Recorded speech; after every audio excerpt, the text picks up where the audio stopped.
Evoluiu, ritmo agressivo 105, então fluiu. Olá, internet! Mais um vídeo dessa maratona Foquinha FBI que tá um bafo, né, meus anjos? Estamos no final de uma década, meus anjos. Já pararam pra pensar nisso? Muita coisa na música tá mudando e virada de década é sempre um divisor de águas. A cada década, novas divas aparecem, não é mesmo? Na verdade, hoje, todo dia a gente tem uma nova diva. Mas onde tudo começou? Quais são as referências das divas de hoje? O que é uma diva pop? Do que elas se alimentam? Onde elas vivem? Então, bora analisar a evolução da diva pop, meus anjos? Lembrando que é impossível falar de todas, então eu fiz uma seleção pensando no conceito de diva pop, né? Além de ser poderosa, independente, ter talento, personalidade, carisma, pra mim, o ponto-chave da diva pop é ter a capacidade de se transformar constantemente e ter o poder de causar uma inovação na música e fazer a diferença. Então, ó, antes de me xingar aí nos comentários se tá faltando a sua diva, assiste o vídeo inteiro, entendeu? Vê tudo até o final e calma, tá tudo certo. E antes de começar, se inscreve no canal se você ainda não é inscrito, tá, meu anjo? Dá aquele like, fortalece aqui nós. E vamos começar nos anos 50, porque a história das divas do pop começa bem antes do que a gente imagina. Naquele momento, o audiovisual tava nascendo e a gente tinha de um lado a televisão, recém-chegada, suavona, e de outro, uma mega adoração pelo cinema que tava caminhando pra chamada Idade de Ouro. Foi nesse contexto que surgiu Marilyn Monroe, uma garota que começou sua carreira como modelo em estúdios fotográficos do exército. Ela apareceu em várias capas de revista até que recebeu um convite para atuar. O sucesso demorou um pouquinho para chegar, mas veio em Os Homens Preferem as Loiras, de 1953. No filme, a Marilyn deu vida a uma jovem bem interesseira e protagonizou uma cena icônica que ela aparece cantando o clássico Diamonds Are Girls' Best Friend, num vestido rosa, rodeada de homens, um marco da cultura pop que com certeza você conhece. A partir daí, a carreira dela decolou. Mesmo ela não sendo uma cantora propriamente dita, né, porque o negócio dela era mesmo atuar, esse visual sexy, com cabelo loiro, olhar enigmático, uns looks muito elegantes e atitude performática ia influenciar várias outras gerações. Então agora a gente pode seguir para os anos 60, né? Nessa década, a Black Music tomou conta das rádios nos Estados Unidos, né? Quando a gente fala de música, a primeira grande diva que vem à cabeça surgiu nesse gênero, que foi a Aretha Franklin. Ela começou cantando na igreja, era super discreta, religiosa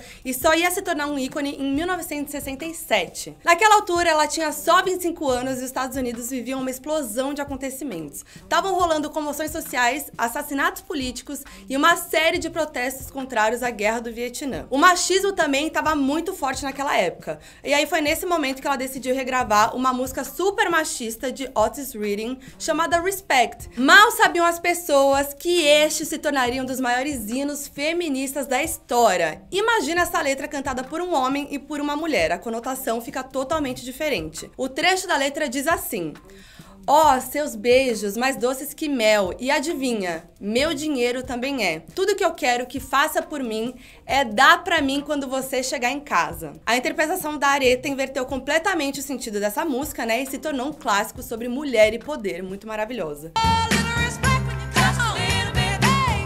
Foi aí que ela passou a ser reconhecida e se juntou a nomes como Bessie Smith, Ella Fitzgerald, Billie Holiday, várias divas negras que abriram o caminho para as grandes estrelas de outros gêneros. A Aretha, aliás, ela tinha uma voz muito poderosa e fazia interpretações incríveis que não seguiam estereótipos da música que a gente conhece hoje, né, como a sensualidade, a dança. O foco mesmo era a voz, que era impressionante daquela mulher.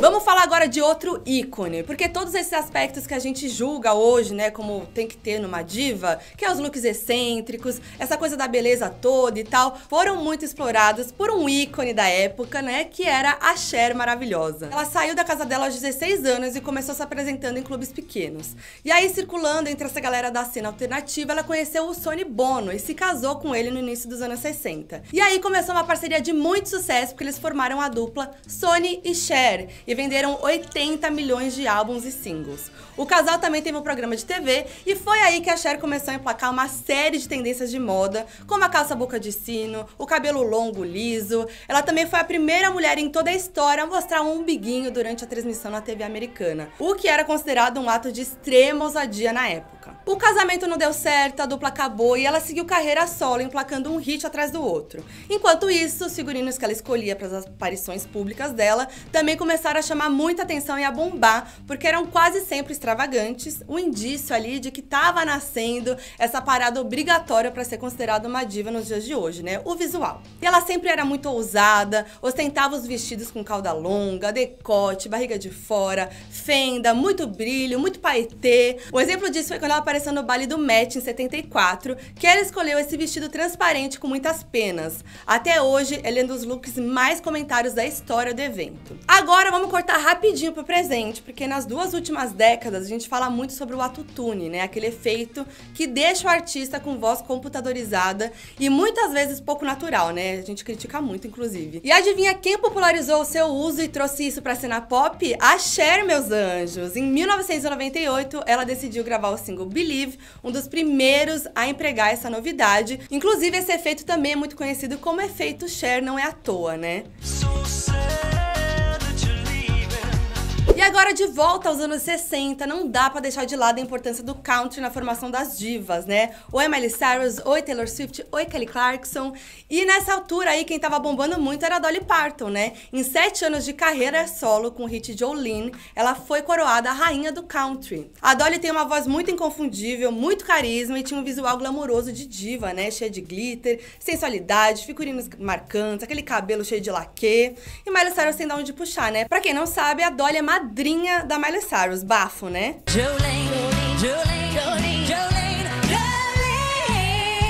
Por falar em legado, uma das canções mais famosas da história é de autoria dela, que é I Will Always Love You. Clássico que voltou às paradas em 1992 na voz de Whitney Houston, foi composta e gravada pela Dolly nos anos 70.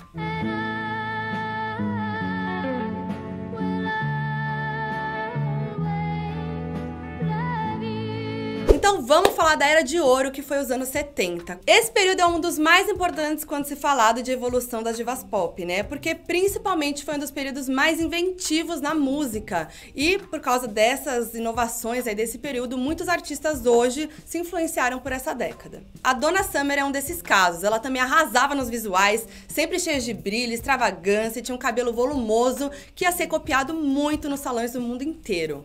Foi ela uma das primeiras artistas que trouxe para o estúdio o uso de sintetizadores e a própria música eletrônica. O trabalho dela também tinha uma pegada mais sexy e safada, que até então era inédita, né? E além disso, era muito ousada quando o assunto era música. O single Love to Love You Baby, por exemplo, lançado em 75, tinha 17 minutos. Se você não conhece a música, você com certeza conhece a Naughty Girl, da Beyoncé, que tem um sample da música da Donna Summer.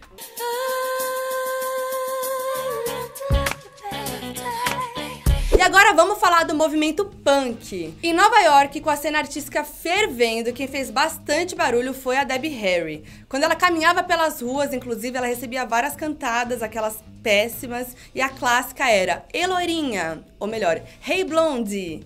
Muito ligeira, ela fez dos limões uma lemonade, e Debbie fundou, a partir desse episódio, uma das bandas mais importantes da chamada New Wave, o Blondie. Uma das características de ser pop, inclusive, é ser versátil, conversar com todas as tribos, e foi isso que a banda fez, né? Em pouco tempo de carreira, eles se tornaram uma febre e começaram a emplacar hit atrás de hit. Eles criaram um novo jeito de fazer rock e abraçaram as rádios, se popularizando e saindo do nicho 100% punk. Por falar em hit, você deve conhecer um grande hit que é Heart of Glass, inclusive até mesmo Gisele Bündchen cantou essa música, tá, amores? Então é hit mesmo.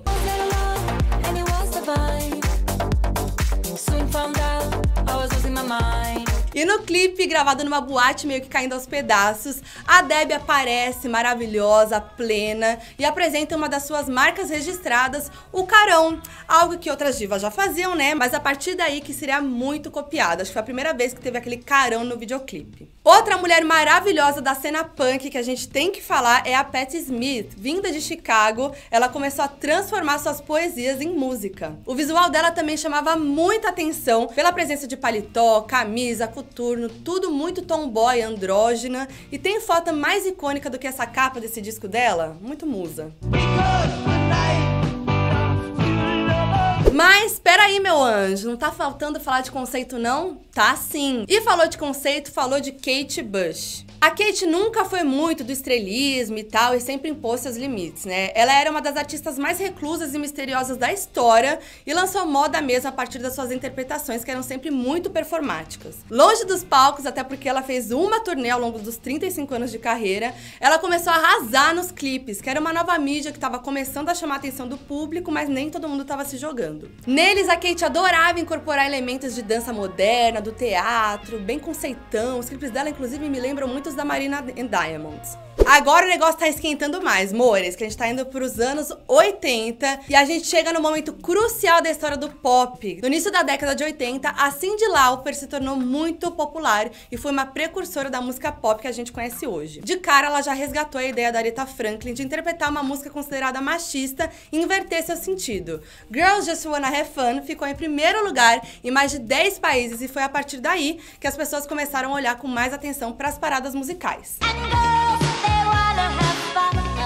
O visual da Cyndi também chamava muita atenção, com aqueles cabelos tingidos de ruivo, os looks mega ousados, meia calça, muita pulseira.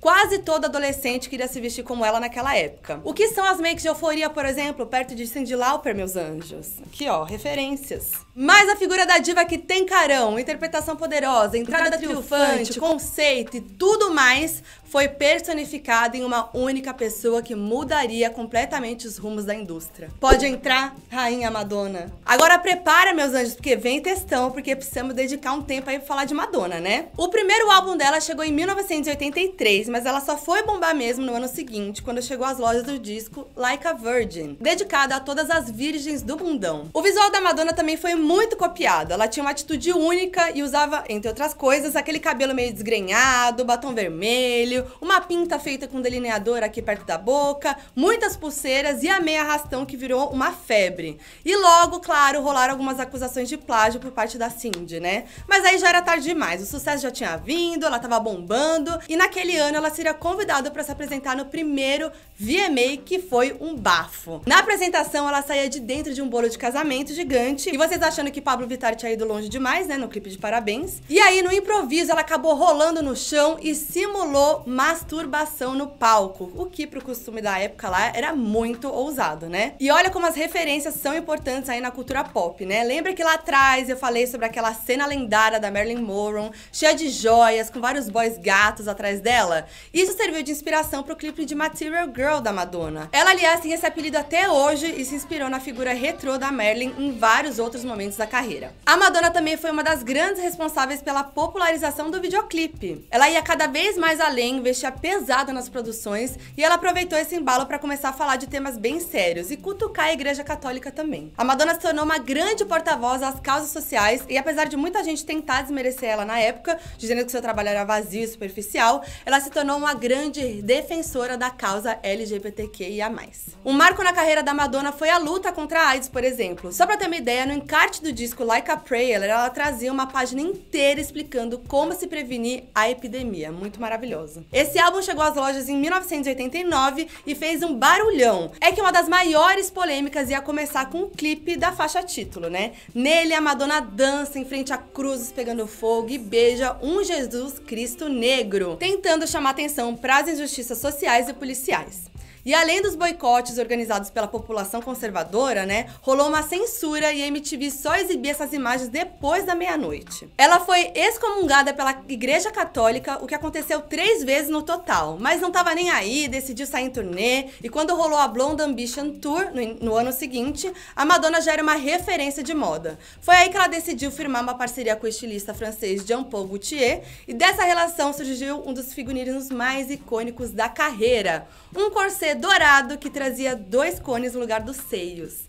Esse figurino se tornou símbolo do feminismo e do empoderamento, além de ser uma marca registrada da Madonna, né? E aí, anos depois, a revista Rolling Stone classificou a Blonde Ambition Tour como o maior concerto da década. A BBC deu à Madonna também o crédito de inventora do espetáculo moderno e multimídia. Justa, né? Porque até então nada era tão grandioso assim, nem mesmo, tipo, nomes como Michael Jackson e Prince faziam algo do tipo, né? Ninguém antes tinha feito uma apresentação dividida em blocos, por exemplo, e o impacto disso foi tão tão grande que até hoje esse modelo é referência, né? E foi durante essa turnê também que a Madonna se mostrou mais uma vez aliada à cultura LGBTQ+, e trouxe pro palco e pros clipes também o voguing, um ritmo de dança que era naquele momento o queridinho da cultura underground de Nova York. Na virada da década de 1990, época que a caretice estava em alta, né, amores? Ela não se intimidou e baseou seu próximo disco, o polêmico Erótica, nessa temática de sexo.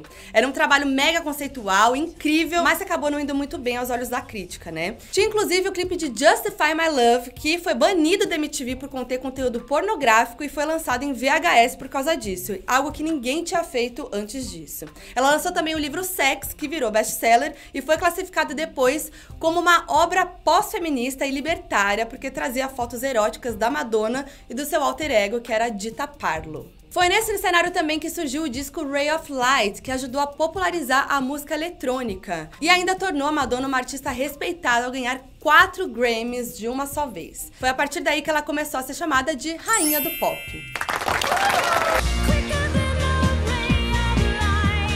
A carreira da Madonna só evoluiu, né? Muito extensa, assim, não dá pra falar da carreira toda dela aqui, senão, né, deveria ser um vídeo só pra Madonna. Inclusive, fica essa dica aí, quem quiser já comenta aí, de repente eu faço depois. Então eu decidi falar mais, né, do momento que ela se tornou mesmo a rainha do pop, né? Então agora, meus anjos, vamos pra uma década que eu amo muito. Os anos 90, meu Deus do céu, tô emocionada aqui, pra mim é a melhor década, tá? E aí nesse período, né, entre os anos 80 e 90, começou a acontecer um movimento muito especial da música, que são as divas românticas. Nomes como Celine Dion, Anita Baker e Whitney Houston foram pro topo das paradas com baladas muito poderosas, que inclusive embalaram trilhas sonoras de filmes. A Whitney, por exemplo, emplacou nas rádios o tema de O Guarda-Costas, que ela mesma protagonizava.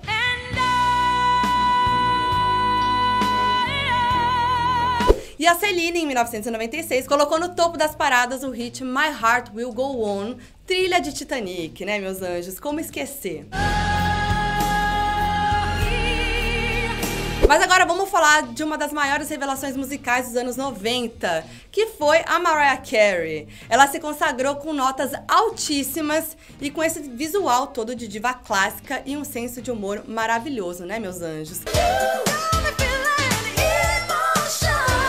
Ela vendeu milhões de discos com as suas marcas registradas, que eram o whistle tone e seu falsete, né? Esses agudos viraram referência e entraram até pro livro dos recordes como os mais potentes da música.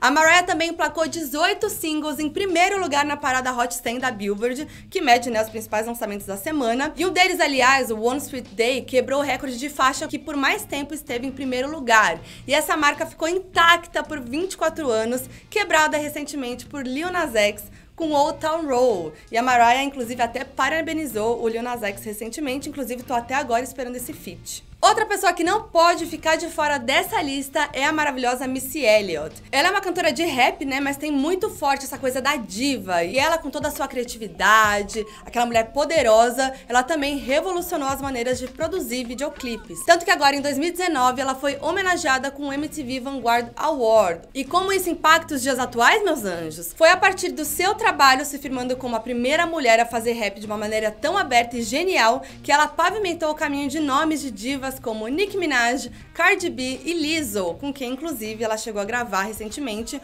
o single Tempo, que faz parte do álbum da Lizzo. Quem também fez muito sucesso nessa década foi Gwen Stefani, minha musa, minha rainha, que à frente do No Doubt emplacou hit atrás de hit nas rádios do mundo todo. O maior deles é Don't Speak, uma faixa melancólica que a Gwen fala sobre término. Tem também Just a Girl, que é um hit feminista, cantado inclusive pela Pink na sua última turnê, e até elas cantaram juntas a música. E além de ter uma voz muito marcante, uma presença de palco única, a Gwen, ela resgata toda aquela coisa de garota de banda, por ser a única menina em um grupo formado só por garotos, como a Debbie Harry fez lá nos anos 70. A referência é clara. Mas se é pra falar de contribuição, a maior da Gwen foi introduzindo o imaginário das pessoas, aquela expectativa por looks icônicos em tapetes vermelhos, né? E era comum ver ela com penteados doidos, aqueles piercings de pressão, mini blusa, calça baixa, tamanco e até mesmo aquele cabelo azul. Outra coisa que mudaria tudo aí na cultura pop daquela década seriam os trios e as girl bands, né? A Inglaterra exportou muito conteúdo para os Estados Unidos, principalmente a partir de um fenômeno que vocês sabem qual é, a Spice Girls, né, amores? Além delas serem muito talentosas, Victoria Beckham, Mel C, Mel B, Jerry e Emma eram muito lindas, divertidas. Elas tinham um visual incrível, até, né, maio de 98, que só depois de 2 anos do sucesso delas, a Jerry decidiu sair do grupo, né? Na ocasião, ela alegou que ela estava sofrendo de exaustão e que precisava descansar, e essa foi uma das maiores notícias do entretenimento da época. Foi o primeiro grande disband da história, aquele que a gente nunca superou, né? Inclusive, aqui no canal tem a minha entrevista com a Mel C, se você ainda não viu, vai lá ver depois, meu anjo. E falando de Spice Girls, né, elas foram referência pra muita girl band aí nesse mundão até hoje, inclusive Fifth Harmony nos Estados Unidos e Little Mix no Reino Unido. Algumas girl bands também surgiram nos Estados Unidos e incorporaram ao seu som elementos como o próprio R&B. E foi nessa época que surgiu o Destiny's Child, grupo formado por Beyoncé, Kelly Rowland e Michelle Williams, que fizeram história, né? Juntas, elas emplacaram hits como Say My Name, colocando o nome delas no topo das paradas. Mais uma vez, o clipe tava lá, marcando presença e mexendo com o imaginário dos fãs por meio dos looks, das coreografias e da atitude, né? A Beyoncé, antes mesmo do fim oficial do projeto, se lançou em carreira solo e mudou pra sempre a música pop com Crazy in Love, aquele hitzão que a gente ama, né? A faixa traz a participação de ninguém menos que o Jay-Z, que na época era seu namorado, e foi definida como a melhor música dos anos 2000 em muitos lugares da mídia. O lançamento foi um estouro nas rádios e ganhou um clipe com várias sequências de dança, e o que é aquele desfile de Beyoncé, né? Anos depois, inclusive, 2019, esse clipe foi referência pra Normani no clipe de Motivation. Depois, a Beyoncé só reforçou seu status de ícone, né? Além de apresentar vários hits e transitar por vários estilos, ela também se tornou uma das artistas mais imponentes do seu tempo, se destacando nos palcos a trazer estruturas gigantescas para os seus shows e também arrasando em premiações e em clipes, como foi o caso do lendário Single Ladies, que tinha aquela coreografia maravilhosa. A Beyoncé também inovou ao popularizar um formato de lançamento que até então não era muito comum: os álbuns visuais, ou seja, quando você resolve lançar um disco em que todas as faixas possuem clipes ou suas imagens contam alguma história, né, como num filme. No caso dela foram 2, Beyoncé, que chegou às lojas em 2013, e Lemonade, que é um dos seus trabalhos mais maduros, lançado em 2016. Nesse, inclusive, ela aproveita para fazer uma série de críticas, principalmente sobre temas como racismo e violência policial. É um ícone. E agora vamos para os anos 2000, que muitos de vocês estão mais familiarizados, eu aposto. E olha, ninguém, absolutamente ninguém, ia revolucionar e atrair tanta atenção da virada do milênio quanto Britney Spears e Christina Aguilera, as princesinhas do pop. Elas cresceram juntas no clube do Mickey e surfaram a mesma onda de sucesso, né? Elas tinham milhões de fãs adolescentes, ditavam moda, arrasavam nas coreografias e tinham aquela voz maravilhosa, né? A Christina chegou bombando mesmo com o single Genie in a Bottle, que ganhou um clipe que exemplifica tudo isso que eu tô falando.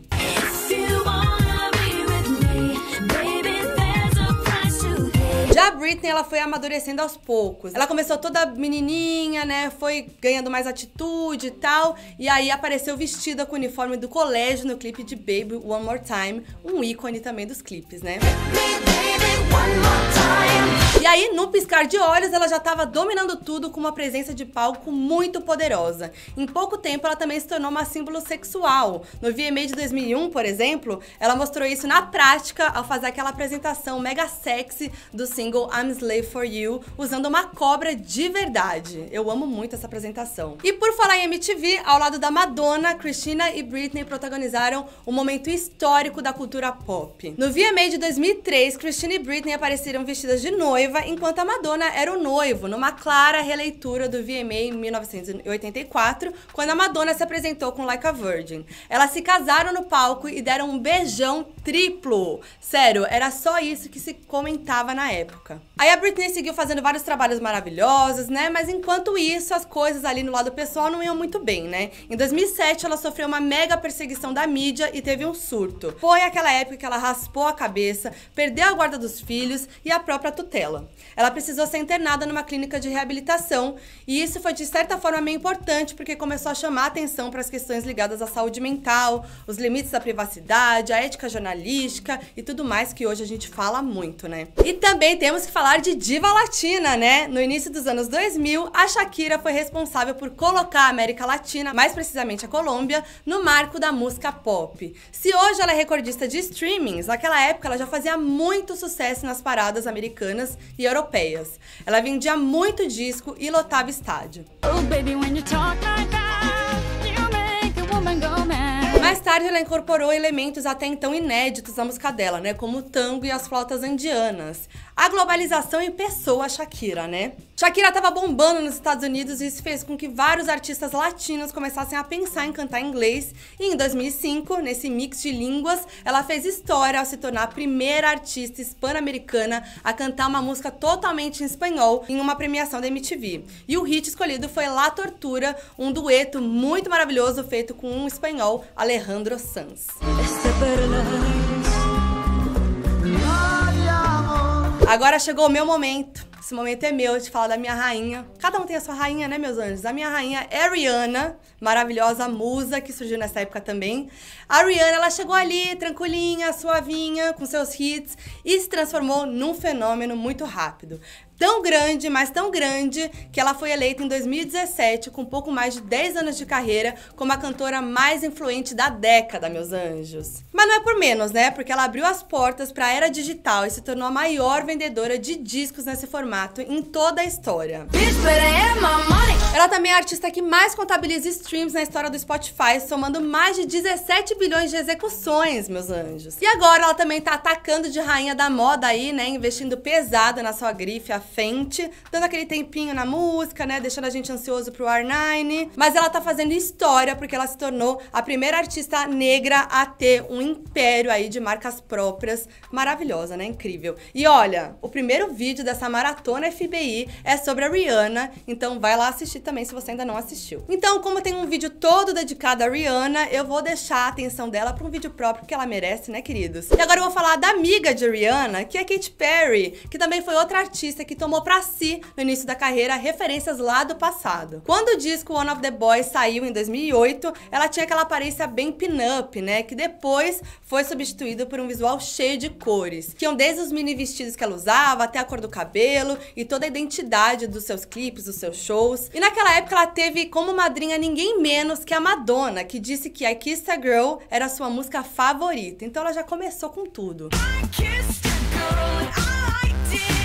E aquele visual todo colorido, meio exagerado, aproximou muito a Katy Perry do público adolescente e ela se tornou a pessoa com o maior número de seguidores no Twitter, sendo a primeira a bater a marca de 100 milhões. Mas a parte visual da Katy é um dos pontos mais fortes do trabalho dela, né? Porque cada era tem uma identidade visual única e é milimetricamente pensada, conectando todo o conceito dos seus clipes, a estrutura dos shows, ao visual, inclusive como ela costumava ir nos tapetes vermelhos, né? Eu acho que ela foi uma das primeiras a fazer essa coisa muito marcada de era, que hoje já é muito popular, né? Que toda era tem uma identidade visual, então a mesma identidade visual tá no clipe, tá no show, tá no look que ela usa no tapete vermelho, tá em como ela posta suas fotos no Instagram, tá tudo muito conectado e ela sempre foi muito genial fazendo isso, né? E falando em Katy Perry, vamos falar dela, Taylor Swift. Risos. Outra artista que surgiu ali nos meados dos anos 2000, né? E ela mudou muito ao longo da carreira, né? Ela começou cantando country raiz e foi migrando pouco a pouco pra música pop até se tornar um ícone. O sucesso veio mesmo em 2009 com o lançamento do disco Fearless, que trouxe entre todas as faixas You Belong With Me, vencedora do VMA de clipe do ano.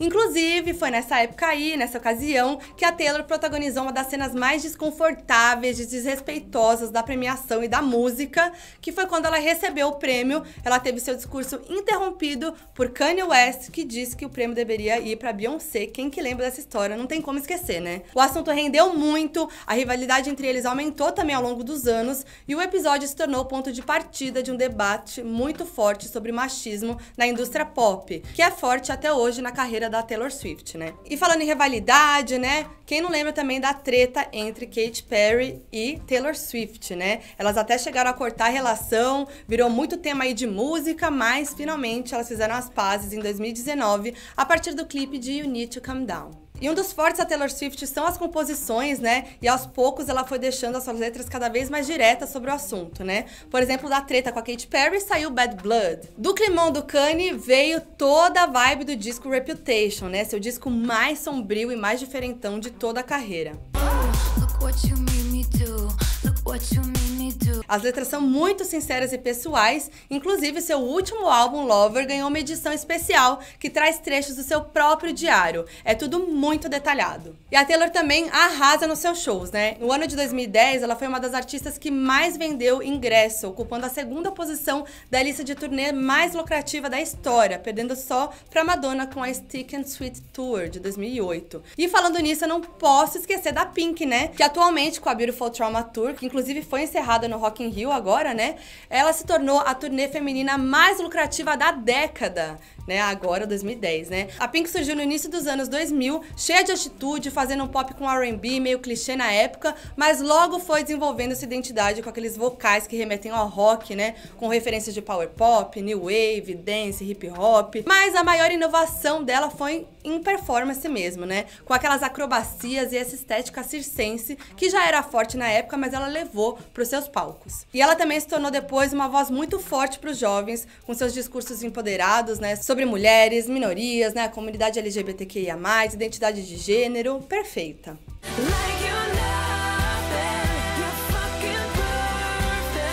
Então, bora pra 2010, bebê! Temos que falar sobre Lady Gaga, Mother Monster, que se converteu rapidinho em uma das grandes defensoras da comunidade LGBTQIA+, e de questões ligadas à saúde mental também. Ela criou até uma fundação que ajuda jovens vítimas de bullying. Muita gente diz que ela foi o marco dos anos 2010 e que desde o surgimento da Madonna não se viu uma figura tão poderosa. A verdade é que a Gaga é uma artista pop muito completa, né? A ascensão dela foi rápida e se deve inicialmente a um visual cheio de estranheza, né? Como quando ela resolveu usar aquele vestido feito de carne pra ir ao VMA em 2010. Era sempre uma surpresa pra saber qual que era o look da Lady Gaga nos tapetes vermelhos, né? Ela se tornou uma referência no audiovisual, né? Com os clipes dela não decepcionam, e uma coisa legal é que a Gaga adora introduzir tecnologia em suas produções. Um ótimo exemplo disso é o seu show no Super Bowl em 2017.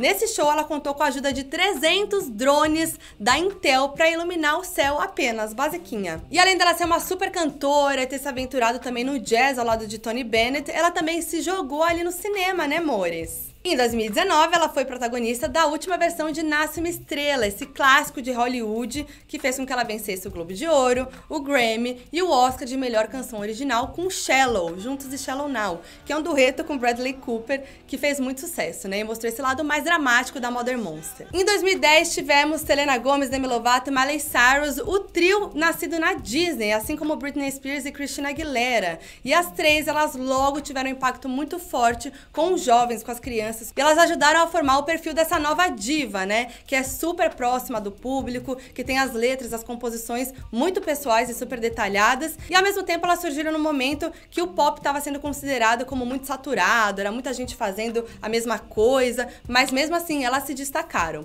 E nessa mesma época também a gente tem que citar a Ariana Grande como um dos nomes mais fortes dos anos 2010. Ela também começou com a série Teen, né, na Nickelodeon, e depois lançou os álbuns Yours Truly e My Everything, mas rapidinho ela também conseguiu se reinventar e trouxe uma essência mais adulta e madura a partir de Dangerous Woman, passando por Sweetener e o Thank You Next. E a Ariana Grande, ela trabalha muito e inova muito também, né? Seus últimos álbuns foram lançados com 6 meses de diferença apenas, né? E ela fez até, juntou 2 turnês numa só, uma coisa muito louca que pode virar uma tendência cada vez mais agora. E o que essas 4 cantoras que eu citei têm em comum, né? A Miley, a Demi, a Selena e a Ariana, que elas começaram muito novas, né, ali numa série teen, infantil, e elas fizeram a transição para essa fase adulta, né? Umas fizeram de uma forma mais leve, como a Selena Gomez, né? E outra de uma forma mais abrupta, como é o caso da Miley Cyrus, né? Que ela lançou bangers, fez aquela coisa para causar e para mudar a imagem que ela tinha, mas todas elas têm isso em comum. E o que elas têm também de muito forte é o que eu falei, de serem muito verdadeiras, principalmente nas suas letras. As letras são como diários mesmo, né? E por isso que elas se relacionam tão bem com o público. A Demi Lovato, por exemplo, eu acho que pra mim é o maior exemplo delas, que ela fala muito de saúde mental e do que ela passa nas suas letras, né? A gente acompanha tudo que ela passa, né? Todos os problemas de saúde mental que ela tem desde nova, né? As idas à clínica de reabilitação. E ela mostra isso na sua música também, né? Como é o caso de Sober, por exemplo, que ela anunciou pro mundo que ela não tava mais sóbria com uma música. Isso é muito louco. Se for pensar, por exemplo, a Britney Spears, ela também teve um problema muito sério de saúde mental, muito parecido, e só que isso não foi pra sua carreira, ela não levou isso tão forte para suas músicas, como a gente vê hoje os artistas fazendo e falando sobre saúde mental, né? E como eu falei ali na década de 2010, né, o pop tava meio saturado, tinha muita coisa igual acontecendo, toda a mesma fórmula, manjada. O momento atual é um pouco mais otimista para a indústria da música, né? Porque a música pop está se reinventando novamente. E novamente está trazendo para os holofotes o conceito de latinidade, refletindo um momento muito favorável para artistas hispânicos no mercado internacional, né? Além do reggaeton tá muito forte, né? Temos aí a diva Rosalía, que apareceu como um dos nomes mais inventivos do pop nessa década. A fada catalã faz parte de um movimento que a gente tá vendo acontecer, né? E que traz muito conceito, visuais elaborados e performances incríveis. O mais legal de tudo isso é que, além de trazer os elementos do hip hop na sua música, a Rosalía mergulha fundo nas suas heranças flamencas, né? Então elas estão impressas lá nos looks dela, nos passos de dança, nas atitudes, no palco e na sonoridade das suas músicas. E também não podemos esquecer da fada Camila Cabello, que traz a cultura cubana em seus trabalhos muito forte, né? E por falar em espanhol, a língua portuguesa também tá bombando muito, né, amores? Em junho desse ano, a própria Madonna lançou um funk cantado em português em parceria com a Anitta, né? Faz Gostoso. Ele faz tão gostoso, ele faz tão gostoso. Quando a gente imaginou que isso poderia acontecer? Jamais. A Anitta, aliás, ela não é o único nome brasileiro que tá bombando lá fora. A Ludmilla gravou com a Cardi B e também foi notada pela Rihanna, e a Pabllo Vittar também, né? Essa daí foi longe demais, anjos. Além de mostrar todo o seu orgulho, a cultura drag nos palcos dos Estados Unidos e da Europa, a Pabllo tem sido uma das cantoras mais promissoras do seu tempo, né? Tem o dedo dela, é hit. Quer conceito? Ela tem também. E recentemente ela resgatou o Vogue em um featuring com a Charli XCX, que chama Flash Pose. Olha aí o Vogue voltando. E temos que falar de uma diva que tá se destacando nas paradas de sucesso dos Estados Unidos cada vez mais, que é a Lizzo. Além dela ser talentosa e maravilhosa, ela entrega tudo que a gente quer. Voz, visual, figurinos incríveis, coreografia, atitude, artista de verdade e, o mais importante, ela traz representatividade e discussões muito importantes sobre a autoaceitação e ruptura dos padrões de beleza. E hoje, com certeza, a gente não teria uma mulher tão forte como ela na indústria da música se não fossem as antecessoras que foram as grandes responsáveis por pavimentar o caminho dela, né? Afinal de contas, a Lizzo é uma artista mulher, negra, gorda, que chegou ao primeiro lugar da Billboard. Ela é empoderada e fala sobre autoaceitação e gordofobia de uma forma muito direta e até mesmo leve e divertida, e ela chegou até a estampar a capa do seu álbum 'Cause I Love You de 2019 pelada. Isso não seria possível hoje sem, por exemplo, o sucesso da Aretha Franklin, né? Uma artista negra que desafiava o machismo nos anos 60 e sem toda a ousadia da Madonna nos anos 80 também. Ufa! Meu Deus do céu, que evolução, hein, meus anjos? Tô aqui até meio sem voz, mas esse vídeo é muito importante pra gente entender toda a história da música pop, das divas pop, né? Entender por que algumas coisas acontecem hoje, né? Eu acho que a gente tá num momento